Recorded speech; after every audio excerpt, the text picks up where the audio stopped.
Sumber penyakit dalam kehidupan kita adalah ketika kita tidak mengenal Allah. Sumber kekecewaan di dalam kehidupan kita ketika berharap kepada makhluk dan meninggalkan Allah yang menjadi sumber solusi dalam setiap masalah kehidupan kita. Makanya ada salah satu di antara perkataan dari Syekh Utsaimin rahimahullahu ta'ala ketika beliau mengatakan sumber keresahan hidup manusia yaitu adalah ketika tidak mengenali kepada siapa dia bersandar dalam kehidupan dan akhirnya itulah yang membuat gelisah pada hidupnya. Makanya siapapun manusia ketika mereka menjadi pelakonnya tetapi dia tidak tahu kepada siapa dia bersandar dan kepada siapa dia menyembah, pasti dia akan merasakan kegelisahan dan pasti ujung dari kegelisahan ini adalah kekecewaan. Karena dia tidak mengenali siapa yang menjadi backing dalam hidupnya.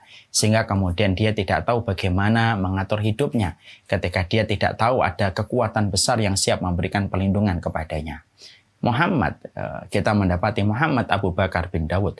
Betul-betul kita mendapati datangnya pertolongan Allah yang sama sekali di luar logika dan nalar manusia.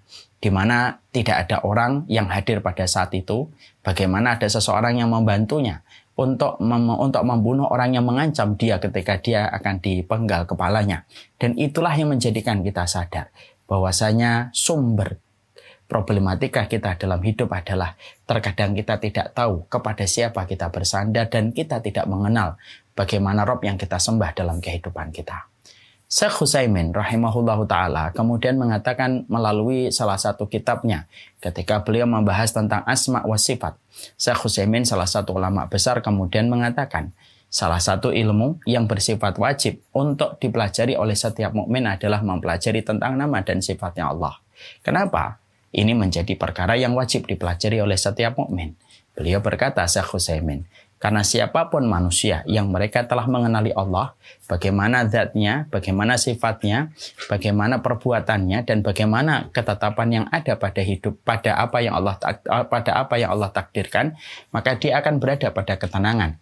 Karena dia tahu kepada siapa dia bergantung, dan dia tahu kepada siapa dia berharap dalam kehidupan mereka. Orang yang faham siapa backingannya, maka dia akan tenang. Tapi orang yang tidak faham siapa backingannya, maka dia pasti akan gelisah.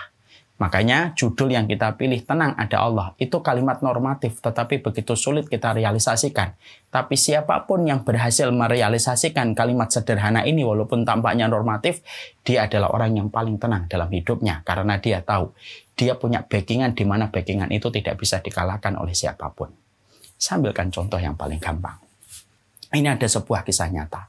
Saya pernah punya kisah nyata beberapa puluh tahun yang lalu. Ya, beberapa tahun yang lalu, sekitar 10 tahunan yang lalu. Saya pernah datang ke Solo untuk kemudian menyampaikan dakwah. Saya naik bis. Ketika sampai saya di terminal di Solo, saya akan dijemput oleh seorang ikhwan. Ketika perjalanan itu, sang ikhwan ini terlambat untuk menjemput saya. Saya kemudian menunggu di terminal. Saya melihat ada pemandangan yang tidak lumrah. Apa pemandangan yang saya jumpai? Ada seorang preman, kecil, kurus, dan tampak masih muda. Lagi marah-marah, di depannya ada dua preman yang lebih tua, badannya lebih besar. Tetapi mereka tertunduk kepalanya di depan preman yang kurus.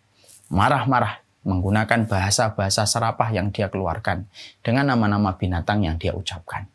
Yang membuat saya penasaran, dua preman yang lebih besar daripada badannya itu tertunduk dan diam.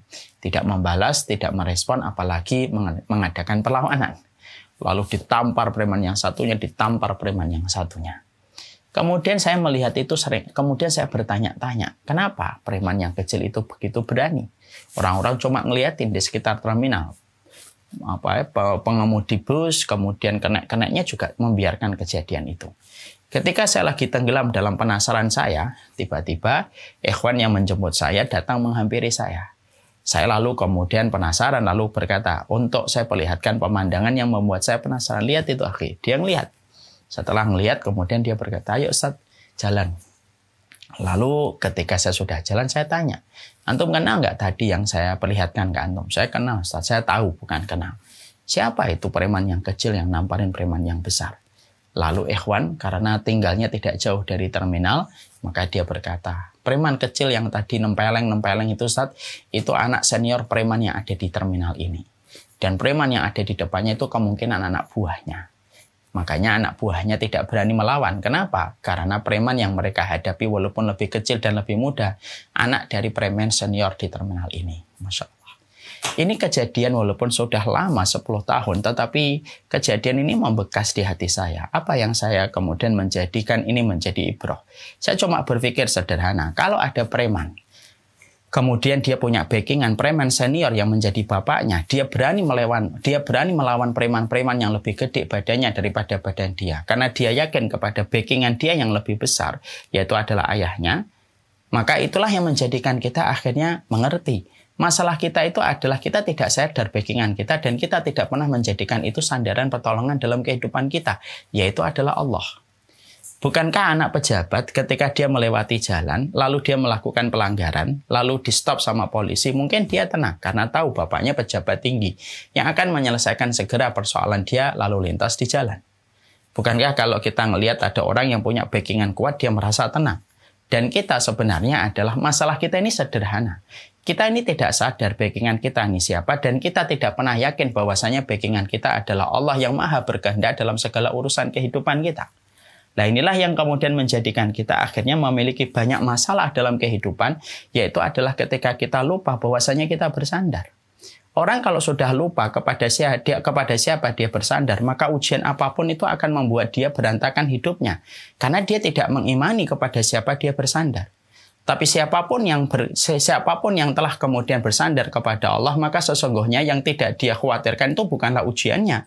Tetapi adalah dia tahu bahwasanya setiap ujian itu tidak akan lebih besar daripada Allah yang dia jadikan sandaran dalam hidupnya. Makanya orang yang beriman itu setiap dia dihadapkan kepada masalah, apapun masalah yang dia hadapi, apapun problematika yang dia jumpai, maka dia akan lantang berkata, sesungguhnya saya punya Allah yang lebih besar daripada setiap masalah yang ada pada beranda kehidupan saya. Dan inilah sejatinya yang kemudian menjadi masalah yang penting dalam kehidupan kita. Yaitu adalah yakinkah kita bahwasanya ada Allah yang ada di belakang kita dalam setiap kehidupan kita. Sebagaimana yakinnya Rasulullah ketika berkata di hadapan Daksur bahwasanya yang melindunginya adalah Allah. Sebagaimana yakinnya Muhammad Abu Bakar bin Dawud ketika dia akan dihunuskan pedang, tetapi dia berdoa kepada Rabb yang menghapuskan setiap kesulitan yang dia dapatkan. Inilah masalah yang kita jumpai. Kita tidak mengenal siapa Allah. Kita tidak mengenal siapa Rabb yang kita sembah. Kita tidak mengenal bagaimana sifatnya. Kita tidak mengenal bagaimana kehendaknya yang melampaui kehendaknya setiap makhluk. Ketika kita tidak mengenal kepada siapa kita hidup ini, maka itulah yang menjadi problematika. Ujian sekecil apapun akan membuat kita runtuh ketika kita tidak tahu siapa backingan kita dalam kehidupan.